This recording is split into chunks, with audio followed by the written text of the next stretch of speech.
اور وہ بھی ہم آپ کے سامنے رکھتے ہیں۔ جبکہ علی امین گنڈاپور نے کہا کہ صوبائی ایکشن پلان ہم نے بنایا ہے، اپنا ہمارا پلان ہے صوبائی ایکشن پلان، اور ماضی میں ہونے والے نتائج اور جو تجربات تھے ان کے نتائج کی بنیاد پر یہ ایکشن پلان تشکیل دیا گیا ہے۔ ہم ایسی چیزیں کر رہے ہیں جن کے بڑے اچھے نتائج آئیں گے۔ آپ نے دیکھا کہ کرک میں حملہ ہوا اور عوام پولیس کی حمایت میں نکل آئے۔ ہم ایسا لائے عمل بنا رہے ہیں کہ عوام فورس کے ساتھ کھڑے ہوں گے، اور انہوں نے وفاقی حکومت کی پالیسیوں اور وفاقی حکومت کے رویے کو انہوں نے انتہائی خطرناک قرار دیا۔ انہوں نے کہا کہ میں آپ سے دوبارہ یہ درخواست کر رہا ہوں کہ جو بات چیت آپ نے کی ہے اس پر آگے بڑھیں، افغانستان سے مذاکرات کریں، کیونکہ جب تک پاک افغان بارڈر پر حالات بہتر نہیں ہوں گے اس وقت تک خطے میں امن قائم نہیں ہو سکتا۔ صرف باتوں اور دعووں سے کچھ نہیں ہوگا۔ خیبر پختونخوا کے علاوہ علی امین گنڈاپور نے بلوچستان کے حوالے سے بھی بات کی، جو کہ بڑا معنی خیز تھا، جس سے یہ بات ثابت ہوتی ہے کہ عمران خان صاحب سے علی امین گنڈاپور نے جو ملاقات کی 2 دن پہلے، اس ملاقات کے اندر یقیناً انہوں نے صوبہ خیبر پختونخوا کے ساتھ ساتھ جو بلوچستان کی صورتحال تھی وہ بھی عمران خان صاحب کے سامنے رکھی، اور ان سے ملاقات کے بعد جو پہلی پریس کانفرنس تھی ان کی، علی امین گنڈاپور نے کہا کہ بلوچستان کے حالات آپ کے سامنے ہیں، ہم یہ نہیں دیکھ رہے کہ لوگوں نے ہتھیار کیوں اٹھائے، لازمی اس کی وجوہات ہوں گی۔ اس جنگ کو جیتنے کے لیے آپ کو پہلے اپنے لوگوں کے دل جیتنا پڑیں گے، اعتماد کا رشتہ بحال کرنا پڑے گا، لوگوں کو اپنے ساتھ بٹھانا پڑے گا۔ یعنی علی امین گنڈاپور صاحب کی جانب سے عمران خان کی ہدایات پر ایک بار پھر مذاکرات کے حوالے سے بات کی گئی، کسی قسم کی آپریشن کی کوئی حمایت ان کی جانب سے نہیں کی گئی۔ انہوں نے کہا جناب کہ صوبے کی حد تک ہم کام کر رہے ہیں، مگر جب تک وفاقی سطح پر خطے اور بارڈر کے حوالے سے باقاعدہ بات چیت نہیں ہوگی اس وقت تک مطلوبہ نتائج سامنے نہیں آ سکیں گے۔ اور پھر انہوں نے افغان مہاجروں کے حوالے سے بھی بات کی، جو کہ وفاقی حکومت کی ڈیڈ لائن تھی 31 مارچ کی گزر چکی، عید تھی اس دن، کہا جا رہا ہے کہ 1 ہفتہ مزید دیکھا جائے گا۔ لیکن علی امین گنڈاپور نے کہا کہ افغان مہاجرین کے حوالے سے ہمارا موقف بڑا واضح ہے، اور انہوں نے کہا کہ کسی افغان مہاجر کو ہم زبردستی یہاں سے نہیں نکالیں گے۔ پہلے بھی افغان مہاجرین عورتوں اور بچوں کو سرحد پر بے سر و سامانی کے عالم میں چھوڑ دیا گیا، جس سے پاکستان کا امیج خراب ہوا۔ ہم نے اپنے صوبے میں کیمپ لگا دیے ہیں، جو بھی رضاکارانہ طور پر جانا چاہتا ہے اسے ہم ہر ممکن سہولت فراہم کریں گے، لیکن صوبے پولیس اور انتظامیہ کو جو صوبے کی پولیس اور انتظامیہ ہے وہ کسی کو زبردستی خیبر پختونخوا سے زبردستی بے دخل نہیں کرے گی۔ پھر انہوں نے NFC ایوارڈ کے اوپر بات کی۔ انہوں نے کہا کہ وہ پورے صوبے کے عوام کو لے کر نکلیں گے۔ 58 لاکھ سے زائد آبادی قبائلی علاقوں کے انضمام کے بعد صوبے کی بڑھ گئی ہے۔ اتنے بڑے اضافے کے بعد NFC ایوارڈ مرکز کی جانب سے ہمیں نہ دیا جانا انتہائی افسوسناک ہے۔ یہ ہمارا آئینی حق ہے۔ اپریل میں یہ حق نہ دیا گیا تو میں پورے صوبے کے عوام، انتظامیہ، پولیس اور سرکاری ملازمین کو لے کر نکلوں گا۔ یعنی ایک بار پھر انہوں نے اسلام آباد کی جانب جو ہے وہ لانگ مارچ کا اعلان کیا ہے علی امین گنڈاپور نے، اور یہ واضح کر دیا ہے کہ جناب وہ اس معاملے کے اوپر ہر صورت سڑکوں پر نکلیں گے۔ پھر انہوں نے عمران خان صاحب کے حوالے سے بات کی۔ انہوں نے کہا جناب پاکستان تحریک انصاف کی جانب سے جو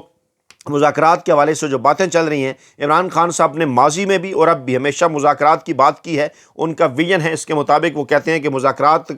سے ہی مسائل کا حل نکلے گا۔ عمران خان جب جیل سے باہر تھے اس وقت بھی وہ جو ہے وہ مذاکرات کے لیے تیار تھے، اور اب بھی مذاکرات کے لیے تیار ہیں، مگر عمران خان صاحب کسی قسم کی کوئی ڈیل نہیں کریں گے۔ یہ بڑا واضح اور صاف اعلان ہے، جو کہ خبریں پھیلائی گئی اسلام آباد کے اندر مختلف ذرائع کی جانب سے، بڑے اینکر، ویلے کالم نگار اور ملازم صحافی جنہیں کے ہاتھوں میں یہ پروپیگنڈا تھما دیا گیا تھا کہ جناب عمران خان کسی قسم کی کوئی ڈیل کرنے جا رہے ہیں، اس کی مکمل طور پر واضح انداز میں، دبنگ انداز میں علی امین گنڈاپور صاحب کی جانب سے تردید کر دی گئی ہے کہ عمران خان صاحب مذاکرات کے لیے تیار ہیں، لیکن وہ کسی قسم کی کوئی ڈیل نہیں کریں گے۔ انہوں نے کہا میری عمران خان صاحب سے 2 ماہ بعد ملاقات ہوئی ہے، حالانکہ یہ ملاقات جلدی ہونی چاہیے۔ اس ملاقات میں حکومتی معاملات پر گفتگو ہوئی ہے۔ عمران خان صوبے میں امن و امان کی صورتحال اور دہشت گردی کے حوالے سے فکر مند ہیں، اس پر بھی بات ہوئی ہے۔ عالمی امور اور سرحدی صورتحال بھی زیر غور آئی ہے، اور میں بحیثیت وزیر اعلیٰ اور پارٹی ورکر کے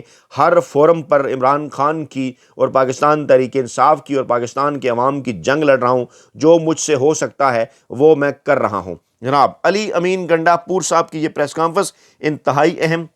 ایک تو جناب انہوں نے مذاکرات کے حوالے سے بات کی خیبر پختونخوا اور بلوچستان کے اندر، دوسری بات جناب انہوں نے یہ کہا کہ وفاقی حکومت نے انہیں اعتماد میں لے کر جو ہے وہ وہاں پر آپریشن نہیں کیا جس میں سویلین ہلاکتیں ہوئیں کارٹلنگ کے اندر۔ پھر انہوں نے کہا جناب افغان مہاجرین کے معاملے پر بھی ہمیں اعتماد میں نہیں لیا جا رہا، NFC معاملے کے اوپر بھی انہوں نے بات کی کہ وہ سڑکوں کے اوپر نکلیں گے، اور پھر عمران خان صاحب کے حوالے سے بھی انہوں نے بات کی، اہم ترین نقطہ کہ عمران خان صاحب کسی قسم کی کوئی ڈیل نہیں کریں گے۔ وہ تمام تر تاثر، وہ تمام تر جو پروپیگنڈا تھا وہ ختم ہو کر رہ گیا جو کہ علی امین گنڈا پور صاحب کے حوالے سے آ رہا تھا سامنے۔ پارٹی کے اندر اختلافات موجود ہیں، مختلف رائے بھی موجود ہیں، لیکن علی امین گنڈا پور صاحب کی آج کی پریس کانفرنس نے یہ بات واضح کر دی ہے کہ وہ عمران خان صاحب کے ساتھ کھڑے ہیں۔ عمران خان صاحب کا پیغام بھی انہوں نے بھجوایا ہے کہ عمران خان صاحب کسی قسم کی کوئی بھی ڈیل کرنے کے لیے تیار نہیں ہے، کوئی بھی NRO جو ہے وہ پاکستان کے طاقتور حلقوں کو دینے کے لیے تیار نہیں ہے۔ اور اس ماحول کے اندر جناب 268ویں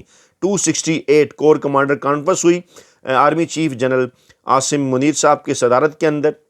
20 سے زائد جرنیلوں نے اس کے اندر شرکت کی، اور ملک سے ہر قیمت پر بلا تفریق دہشت گردی کو ختم کرنے کے عزم کا اظہار کیا گیا۔ کہا گیا کہ پاکستان میں دہشت گردوں اور سہولت کاروں کے لیے کوئی جگہ نہیں ہے، اور جناب اس فورم کے اوپر شہداء کے لیے اصالِ ثواب کیا گیا، فاتح خوانی کی گئی، اور اس کے بعد آرمی چیف نے اپنے بیان میں یہ کہا کہ فوج قانون نافذ کرنے والے اداروں کو مکمل تعاون فراہم کرے گی، پاکستان میں دہشت گردوں اور ان کے سہولت کاروں کے لیے کسی قسم کی کوئی جگہ نہیں ہے۔ اور جناب اس کے ساتھ ساتھ قومی سلامتی کو جو درپیش چیلنجز ہیں اس وقت پاکستان کے اندر، اس پر بھی بریفنگ دی گئی، علاقائی اور داخلی سلامتی کی صورتحال کے اوپر غور کیا گیا، اور کہا گیا کہ ہر قیمت پر بلا تفریق دہشت گردی کو ختم کیا جائے گا، بلوچستان گلستان کے امن میں خلل ڈالنے کی اجازت نہیں دی جائے گی، انتشار کی کوششیں بے نقاب ہو چکی ہیں، کسی قسم کی معافی نہیں دی جائے گی، ملک دشمن عناصر سے ریاست پوری طاقت سے نمٹے گی۔ اور یہ بھی کہا گیا کہ جناب مذموم سیاسی مفادات کو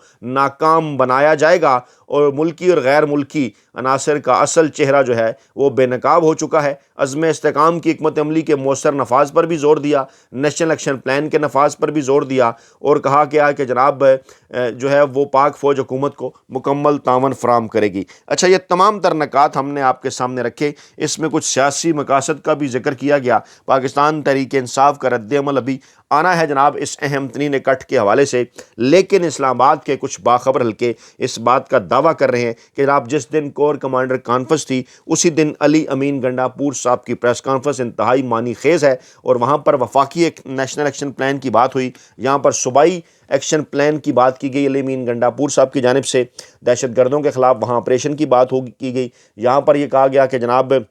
مذاکرات کا جو سلسلہ ہے اسے آگے بڑھایا جائے، پھر اس کے ساتھ ساتھ وہاں مضموم سیاسی مقاصد کے حوالے سے بات کی گئی، یہاں پر اس قسم کی بات کی گئی کہ جناب عمران خان صاحب جو ہیں وہ پاکستان کی مقبول ترین عوامی سیاسی جماعت کے سربراہ ہیں، پاکستان کے جو عوام ہے بڑی تعداد میں وہ عمران خان صاحب کے پیچھے کھڑے ہیں، اور یہ پریس کانفرنس واضح طور پر اس بات کا پیغام دے رہی ہے کہ صوبہ خیبر پختونخوا کی حکومت کے اندر جو وہاں کی جو اس وقت جو سربراہی ہے اس حکومت کی علی امین گنڈا پور جو کہ عمران خان کی جانب سے لگائے گئے وزیر اعلیٰ ہیں، وہ اس وقت تمام اہم ترین معاملات پر اسی موقف کے ساتھ کھڑے ہیں جو پاکستان تحریک انصاف کا، پاکستان کی عوام کا بڑی تعداد میں اور عمران خان کا موقف ہے کہ آپ جناب امن و امان کے قیام کے لیے مذاکرات کے ساتھ جو ہے وہ آگے بڑھیں گے، اپنے لوگوں سے آپ گفتگو کریں گے، کولیٹرل ڈیمیج جو ہے وہ کم سے کم ہوگا، صوبائی حکومت کو اعتماد میں لیں گے، اور جو افغانستان کا معاملہ ہے، افغان مہاجرین کا معاملہ ہے، اس کو بھی آپ جناب مذاکرات کے ذریعے حل کریں گے۔ بلوچستان کی صورتحال کے اوپر بھی علی امین گنڈا پور نے کچھ اسی قسم کی بات کی۔ اب اس سارے ماحول کے اندر جب عمران خان صاحب سے مختلف خفیہ ملاقاتوں کا ذکر آتا ہے تو اسلام آباد کے باخبر حلقے یہ دعویٰ کرتے ہیں کہ بار بار عمران خان صاحب کو ڈیل آفر کی جا رہی ہے، NRO آفر کیا جا رہا ہے اور کہا یہ جا رہا ہے کہ آئندہ 4 سے 6 ہفتے کسی بڑی ڈیولپمنٹ کے متقاضی ہیں، ایسے ماحول کے اندر کہ جب پورے پاکستان میں راولپنڈی سمیت پاکستان کے کئی بڑے شہروں میں اس وقت جناب راتوں رات عمران خان صاحب کی واپسی کے حوالے سے پوسٹرز بھی لگ گئے ہیں، سوشل میڈیا کے اوپر اس حوالے سے کچھ تصویریں بھی گردش کر رہی ہیں کہ جناب واپسی ہو رہی ہے عمران خان صاحب کی، بینرز بھی لگ رہے ہیں، پوسٹرز بھی لگ رہے ہیں، اعلانات بھی کیے جا رہے ہیں گلی محلوں کے اندر پاکستانی عوام کی جانب سے، پاکستان تحریک انصاف کی جو کمیٹیاں ہیں ان کی جانب سے، اور کہا یہ جا رہا ہے کہ آئندہ چند دنوں کے اندر پاکستان تحریک انصاف کی جانب سے واضح لائے عمل کے بعد جو کہ کور کمیٹی جو سیاسی کمیٹی ہے، گنڈا پور صاحب کے کئی بیانات کے اوپر اگرچہ انہوں نے تحفظات کا اظہار کیا، اس پہ انہوں نے بلایا بھی، لیکن ذرائع کا یہ دعویٰ ہے کہ پاکستان تحریک انصاف آئندہ چند دنوں میں ایک پالیسی کا اعلان کرنے جا رہی ہے سیاسی اور کور کمیٹی کے اجلاسوں کے بعد، جو کہ عمران خان صاحب کی آنے والی ممکنہ رہائی کے حوالے سے جس میں اہم ترین انکشافات ہوں گے۔ اگلی ویڈیو میں مزید تفصیلات آپ کے سامنے رکھیں گے، اپنا بہت خیال رکھیے گا، دعاؤں میں یاد رکھیے گا، نئی ویڈیو کے ساتھ جلد حاضر ہوں گے، اللہ نے کے بان۔